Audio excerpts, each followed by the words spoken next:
పెంచుకున్నాడు.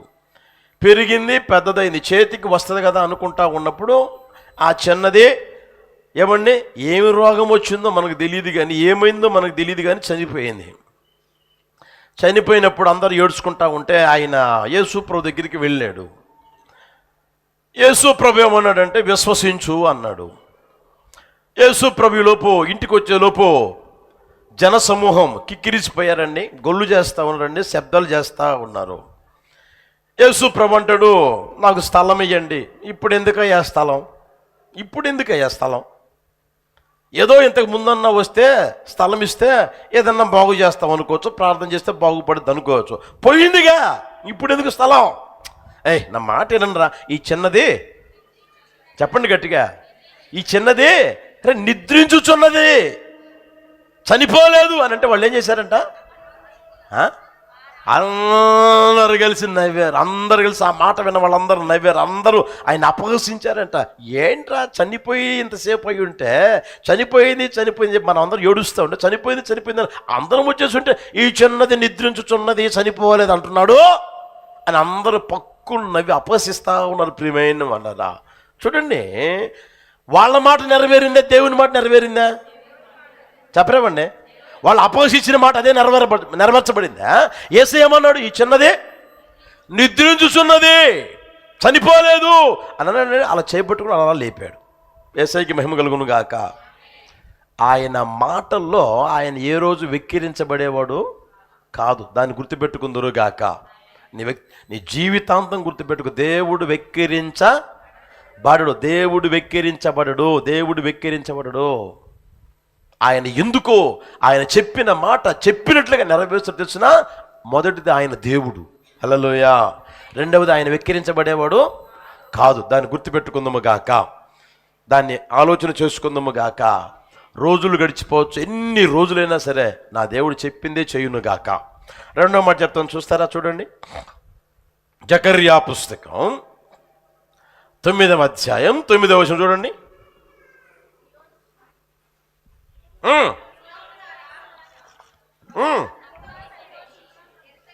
సియోను నివాసులారా బహుగా సంతోషించుడి, యెరూషలేము నివాసులారా ఉల్లాసముగా ఉండండి.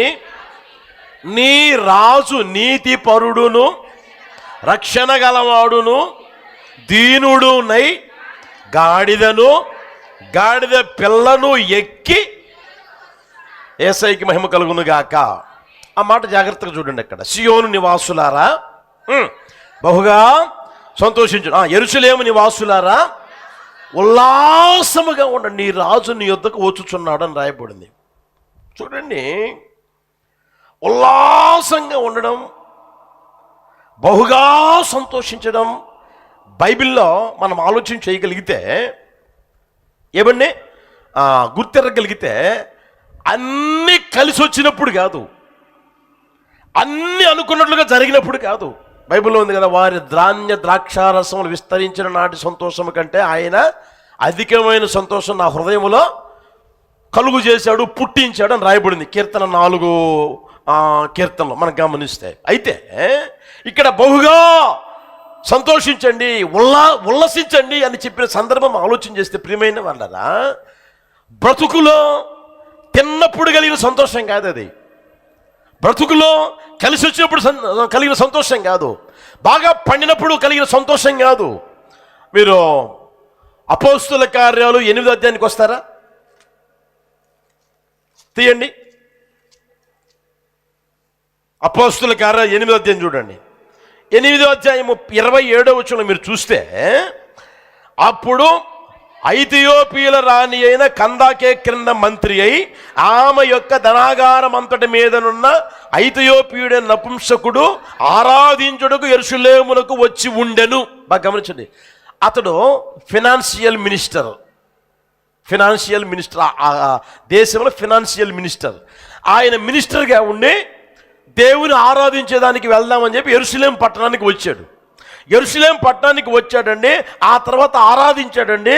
ఆ తర్వాత అతను తిరిగి వెళ్ళుచు తన రథము మీద కూర్చోండి ప్రవక్త అయిన యెషయా గ్రంథము చదువుచుండెను. అలా వెళ్తున్నాం కదా, రథంలో ఖాళీనేగా ఉన్నాం కదా, పని బాట ఏం లేదు కదా అని నిద్రపోకుండా బైబిల్ తీసుకొని చదువుతా ఉన్నాడండి. చదువుతా ఉన్నప్పుడు ప్రియమైన వాళ్ళరా, ఈలోపు దేవుడు ఏం చేశాడు అంటే ఫిలిప్పుతో మాట్లాడి ఫిలిప్పుని తీసుకొచ్చి అక్కడ పెట్టాడు, ఆయన దగ్గర దించాడు. దించితే ఫిలిప్ అడుగుతా ఉన్నాడు, నీవు చదువుచున్నది గ్రహించుచున్నావా అని. అయ్యా, ఎవరైనా ఏమైనా చెప్పకపోతే నేను ఎలా గ్రహించగలను అన్నాడు.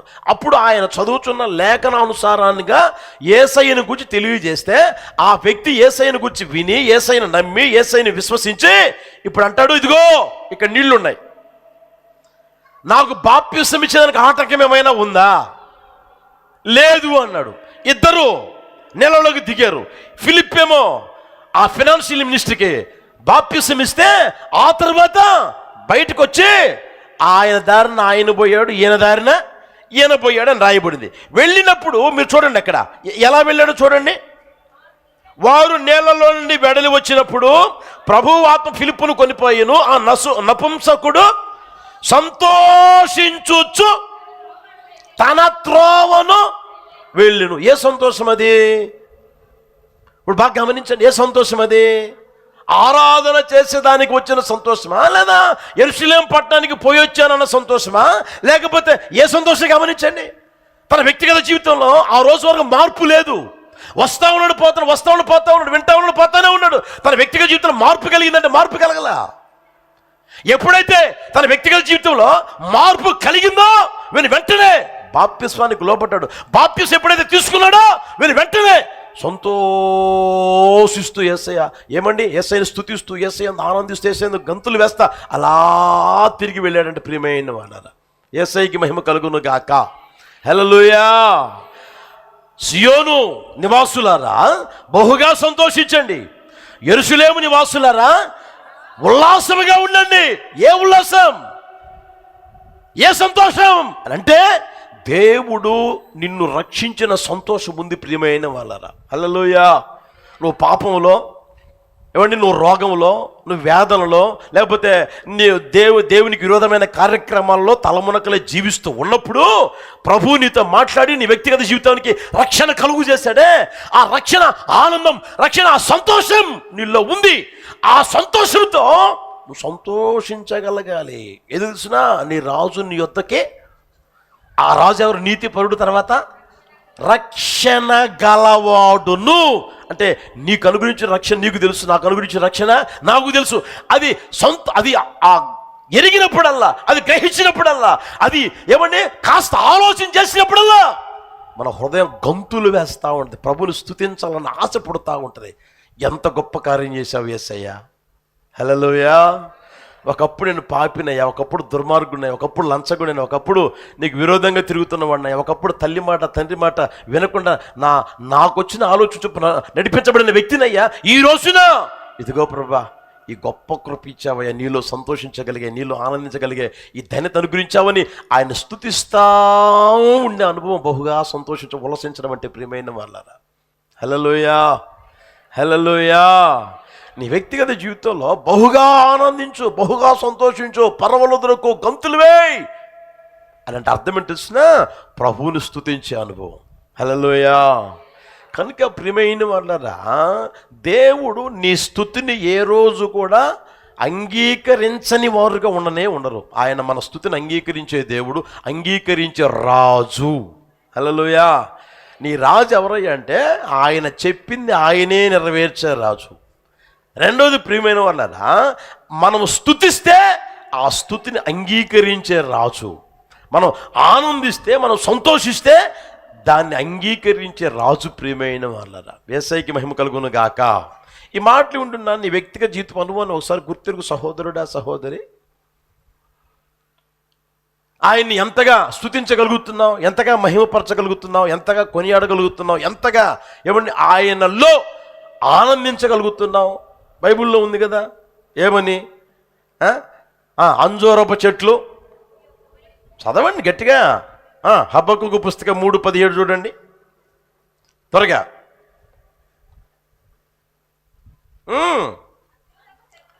అంజూరపు చెట్లు పూయకుండినను, ద్రాక్ష చెట్లు ఫలింపకపోయినను, ఒలీవ చెట్లు కాపు లేక ఉండినను, చేనిలో నీ పైరు పంటకు రాకపోయినను, గొర్రెలు దొడ్డిలో లేకపోయినను, శాలలో పశువులు లేకపోయినను, నేను గట్టిగానండి అన్నమాట, నేను యెహోవా యందు ఆనందించదును. నా నా నా అనండి ఆ మాట గట్టిగానండి. నా రక్షణకర్త అయినా, నా రక్షణకు ఆధారమైన, నా నా మేలుకు ఆధారమైన, నా స్థితికి ఆధారమైన, నా స్థానములకు ఆధారమైన నా రక్షణకర్త అయిన యేసయ్య యందు నేను యేసయ్యకి మహిమ కలుగును గాక. హల్లెలూయా. ఏమి లేకపోయినప్పటికీ దేవుణ్ణి స్తుతించే స్తుతి నీ నోట ఉండునుగాక. హల్లెలూయా. మీకు పలుమార్లు చెప్పా, మరొకసారి చదువు చెప్తాను ప్రియమైన అన్నారా. చూడండి, నువ్వు మోకరించి ప్రార్థన చేయడం తప్పు కాదు. ప్రార్థన చేయి, గంట చేయి, 2 గంటలు చేయి, 3 గంటలు చేయి, 10 గంటలైనా చేయి, ఇబ్బంది ఏం లేదు. నీ దేవుడు నీకు ఎంత ఓపిక ఇస్తే, ఎంతసేపు ప్రేరేపిస్తే అంతసేపు ప్రార్థన చేయి, మంచిదే, తప్పు కాదు. ప్రార్థన చేస్తే ఆకాశమందుండి వింటాడు. అర్థమవుతుందా? ప్రార్థన చేస్తే చెప్పండి గట్టిగా, ఆకాశమందుండి నీ ప్రార్థనని విని ఆయన జవాబిస్తాడు. ఓకే, కాదన్నంలా. అయితే అదే సమయంలో నువ్వు స్తుతిస్తా ఉండు. స్తోత్రం స్తోత్రం స్తోత్రం స్తోత్రం ప్రభువా, నాకు ఈ దినం ఇచ్చావు, మీకు స్తోత్రం. ఎంతోమంది దినాన్ని చూడలేకపోయారు.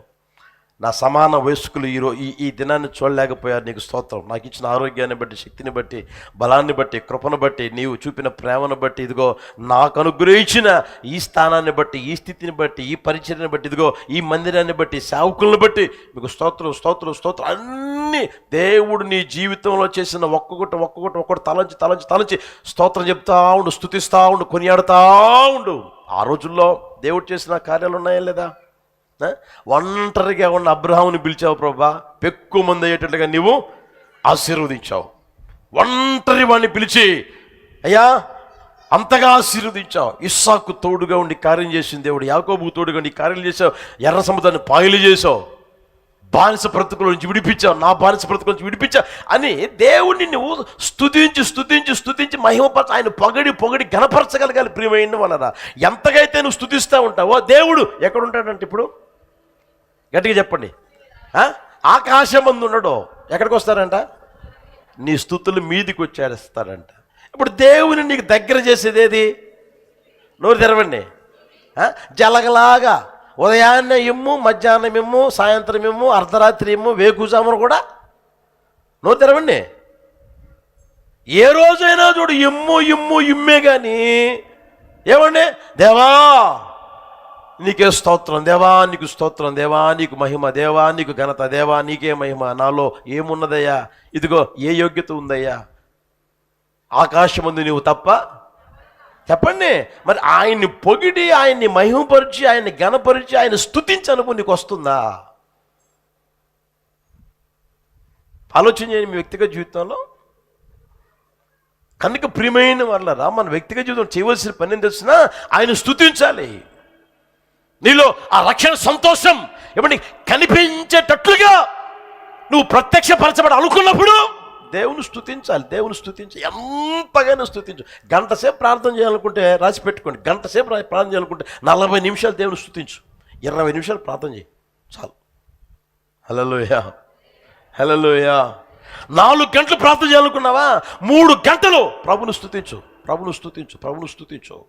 1 గంట ప్రార్థన చేయి. అర్థమవుతుందా? హల్లెలూయా. ఆ స్థితిలోనికి నా ప్రభు మనందరినీ తీసుకుని వచ్చును గాక. హల్లెలూయా. కనుక దేవుడు నీవు స్తుతించే ఆ స్తుతులని ఏమండి ఆలకింపని వాడు కాదు, అంగీకరించే దేవుడు ఆయన. అంగీకరించే దేవుడు ఆయన, అంగీకరించని దేవుడు కాదు ఆయన. నీ స్తుతిని అంగీకరించే దేవుడు. అందుకనే అది గుర్తెరగలం మనం. యెరూషలేము నివాసులారా ఉల్లాసముగా ఉండండి, సియోను నివాసులారా బహుగా సంతోషించండి. అంటే బహుగా నువ్వు ఆయన స్తుతించుదువుగాక, ఉల్లాసముగా ఆయన నామాన్ని ఘనపరచుదువుగాక. హల్లెలూయా. ఏమండి, క్రొవ్వు మెదడు తెచ్చుకొని తింటా ఉంటే, ఏపుకొని తింటా ఉంటే అంటారు, అబ్బా ఎంత బాగుందిరా, ఇంకా తినాలనిపిస్తావు, ఇంకా అంటావా నువ్వా? పక్కన వాళ్ళు కూడా ఊరిస్తావా, ఊరించవా? చెప్పరాబండి, ఉరిస్తారు ఇచ్చరా? అరే రే ఒక్క చెంచా వేసుకుని చూడు, ఇదిగో ఒక్క ముక్క వేసుకుని చూడు, ఎంత బాగుందా అంటావా నువ్వా? ఆ విధంగా నువ్వు దేవుని స్తుతించగలగాలి. బహుగా ఉల్లాసము దేవుని స్తుతించుదువుగాక. హల్లెలూయా, హల్లెలూయా. బైబిల్లో మనందరికీ బాగా పరిచయమైన భాగం ఉంది. ఏమని తెలిసిన? హెబ్రీ పత్రిక 13:15 చూడండి. హెబ్రీ పత్రిక 13:15. కాబట్టి ఆయన ద్వారా మనము దేవునికి ఎల్లప్పుడూ స్తుతియాగము చేయుదుము, అనగా ఆయన నామమును ఒప్పుకొనుచు, ఆయన నామమును గట్టి చెప్పొచ్చుగా. దేంతో ఆయన నామాన్ని ఒప్పుకునే? దేంతో? ముక్కుతోనా, కాళ్ళతోనా, లేదా చేతులతోనా? నోరు తెరవండి. దేంతో అంటే సరిపోద్దా? మీ ఇంట్లో ముసలి చూసారు ఎప్పుడన్నా? 70 సంవత్సరాల ముసలి చూసారా? చూడలేదా? పళ్ళు ఊడిపోయిన వాళ్ళు గవతల లోపలికి బతకాల్సిన అంటారు, చూసారా? అట్లాగా అంటే ఎట్టా చెప్పండి? ఇప్పుడు నామం దేంతో ఒప్పుకోవాలి? గట్టి చెప్పండి. ఉందా? ఆయన నామం. ఆయన నామాలు ఎన్ని ఉన్నాయి? నీకు తెలియని నామాలు పక్కన పెట్టు, తెలిసి ఎన్ని ఉన్నాయి? మీకు ఎన్నోసార్లు చెప్పాను కదా, యేసన్న గారు సంవత్సరానికి ఒక పాట, ఆ సంవత్సరానికి ఒక క్యాసెట్కి పేరు పెట్టాడు. తెలుసా తెలీదా? మొదటిది ఏంటి? కృపా. ఎక్కడ చూస్తున్నారు? అనండి గట్టిగా, గట్టిగానండి. కృపామయుడా నీకు స్తోత్రం, స్తోత్రం, స్తోత్రం, స్తోత్రం, స్తోత్రం. మహోన్నతుడా నీకు స్తోత్రం, స్తోత్రం, స్తోత్రం, స్తోత్రం. సర్వోన్నతుడా మీకు స్తోత్రం, స్తోత్రం. ఆశ్చర్యకరుడా మీకు స్తోత్రం. అల్ఫా ఒమేగా మీకు స్తోత్రం. ఆశ్చర్యకరుడువు చెప్పండి, ఆలోచనకర్తవో చెప్పండి. ఇలా ఆయన నామాన్ని ఒప్పుకొని స్తోత్రం చెప్పలేవా? ఆయన ఆ మాట ఉండక ఆయన నామమును ఒప్పుకొనుచు జిహ్వా ఫలం ఆయనకి అర్పించుదుము. హల్లెలూయా, హల్లెలూయా. యేసన్న గారు అనేవాళ్ళు, మనం పాట రాస్తే, పాట పాడితే ఏమండి పైన పాడకూడదంట, పైన పాటలు పాడకూడదంట, లోపల నుంచి అలాగే రావాలంట. హల్లెలూయా, హల్లెలూయా. అర్థమవుతుందా? ఆ విధంగా నువ్వు దేవునిని స్తుతించగలగా. ఆయన నామాన్ని ఒప్పుకోవాలి. ఆయన ఏమై ఉన్నాడో నువ్వు ఒప్పుకోవాలి. ఆయన ఏం చేశాడో నువ్వు ఒప్పుకోవాలి. నీ జీవితంలో ఏం చేశాడో ఒప్పుకోవాలి.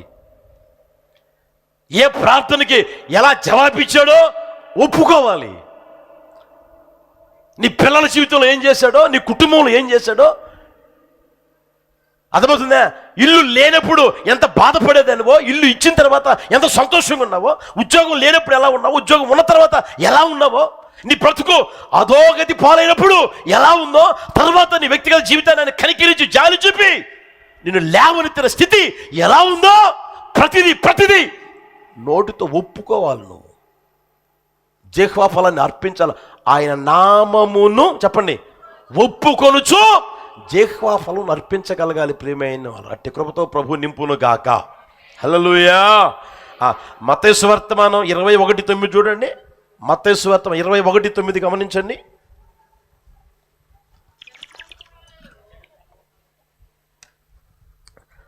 ఆత్మన్న దేవుడు చదవచ్చు, అందరు చదవండి, అందరు చదవండి. అయ్యలారా, అమ్మలారా అందరు చదవండి గట్టిగా. ఇంకొంచెం సౌండ్ పెంచండి, ఇంకొంచెం పెంచండి. జనసమూహములలో ఆయనకు ముందు వెళ్ళుచుండిన వారును వెనక వచ్చుచుండిన వారును దావీదు కుమారునికి జయము, ప్రభు పేరట వచ్చువారు స్తుతింపబడునుగాక, సర్వోన్నతమైన స్థలముల్లో జయము అని కేకలు వేయుచుండిరి. బాగా గమనించండి. యేసు ప్రభు రాక మునుపు ఎన్ని సంవత్సరాలు చెప్పండి గట్టిగా? 400 సంవత్సరాల క్రితమే చెప్పబడిన మాటది. ఏమని తెలుసునా? ఏమండి? దావీదు కుమారునికి జయము, ఆ తర్వాత ప్రభు పేరట వచ్చువారు స్తుతింపబడునుగాక, సర్వోన్నతమైన స్థలంలో జయము అనే ఆ మాటలు 400 సంవత్సరాల క్రితం చెప్పబడిన మాటలు ఇప్పుడు యేసు ప్రభు వచ్చిన తర్వాత ఏమండి ఆయన ఎక్కి అలా వస్తూ ఉంటే ఆయన చూసి జన సమూహం ఎంతగా స్తుతిస్తూ ఉన్నారు చూడండి, ఎంతగా గణపరుస్తున్నారు చూడండి, ఎంతగా మహింపరుస్తారు చూడండి. హల్లెలూయా, హల్లెలూయా. దావీదు కుమారునికే జయం, దావీదు కుమారునికే జయం, దావీదు కుమారునికే జయం. ప్రభు పేరట వచ్చువారు స్తుతింపబడును గాక, ప్రభు స్తుతింపబడును గాక, ప్రభు పేరట వచ్చువారు స్తుతింపబడును గాక. ఎంతగా స్తుతిస్తూ ఉన్నారో, ఎంతగా గణపరుస్తున్నారో, ఎంతగా మహింపరుస్తున్నారు ప్రియమైన వాళ్ళారా. దాన్ని మీ జీవితంలో గుర్తెరుగుదురు గాక. హల్లెలూయా, హల్లెలూయా. ఇంకొక మాట కూడా మీకు చూపిస్తాను, చూస్తారా? అక్కడే 21:15 చూడండి. అక్కడే 21:15. కాగా ప్రధాన యాజకులను శాస్త్రులను ఆయన చేసిన వింతలను దావీదు కుమారునికి జయము అని దేవాలయములో కేకలు వేయుచున్న చిన్న పిల్లలను చూచి ఎవరు? కోపముతో మండిపడింది ఎవరు? గట్టిగా చెప్పండి. ప్రధాన యాజకులను, తర్వాత శాస్త్రుల కోపంతో మండిపడి వీరు చెప్పుచున్నది వినుచున్నావా అని యేసయ్యను అడిగారు. ప్రధాన యాజకులు శాస్త్రులు అందరూ ఏం చేశారు తెలిసిన? యేసయ్యను అడిగారు, అయ్యా వీరు చెప్పే మాటలు వింటున్నావా అని. అంటే ఆయన ఏమన్నాడు చూడండి. ఇప్పుడు యేసు వినుచున్నాను, బాలుర యొక్కయో చంటి పిల్లల యొక్కయో నోట స్తోత్రము సిద్ధింపజేసితివి అను మాట మీరెన్నడూ చదవలేదా అని వారితో. అరే అబ్బాయి, శాస్త్రులారా, పరిసయ్యులారా, సద్దుకయ్యులారా, ప్రధాన యాజకులారా,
సక్కుడా ప్రియుడా ప్రాణ ప్రియుడా నీతో అనుబంధము కాదే ఈనాటికి ఏనాటికి వీడిపోదు విభుడా యేసయ్యా ఇన్ని నాళ్ళ గీతి కాపిక పలికే గీతిక సక్కుడా దివ్య సక్కుడా ప్రియుడా ప్రాణ ప్రియుడా నీతో అనుబంధము కాదే ఈనాటిది.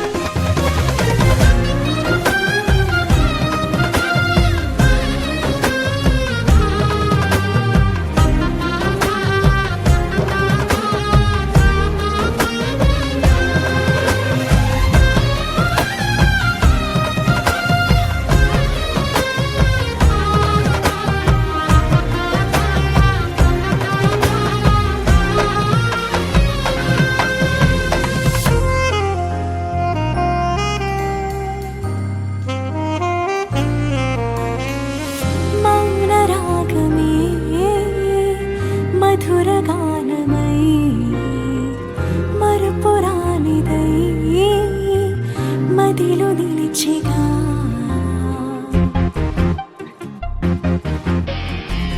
మౌనరాగమే మధురగానమై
కాచే కాపరిగా నా జీవేడుగా నడిపించే యేసయ్యా. సద్గుణ రాశివి నీవేనని స్తుతి మహిమలు చెల్లించెదను. నిత్యము నీవు కీర్తించెదను. సద్గుణ దివ్య సద్గుణ ప్రియుడా ప్రాణ ప్రియుడా నీతో అనుబంధము కాదే ఈనాటిదే.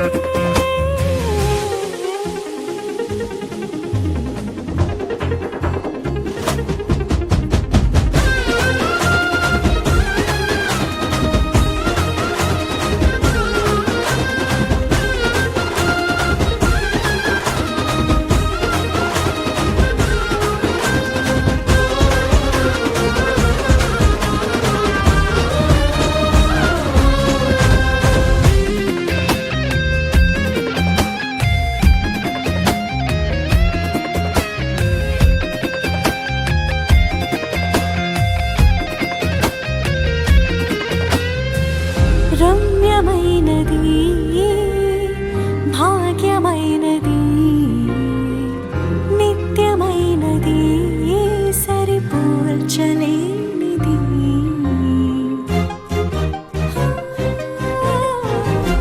రమ్యమైనది భాగ్యమైనది నిత్యమైనది సరిపోల్చలేనిది. నీ మహిమ రాజ్యమందు సీయోను శిఖరమందు నీ పరవశించి పాడే గొప్ప భాగ్యమిచ్చినా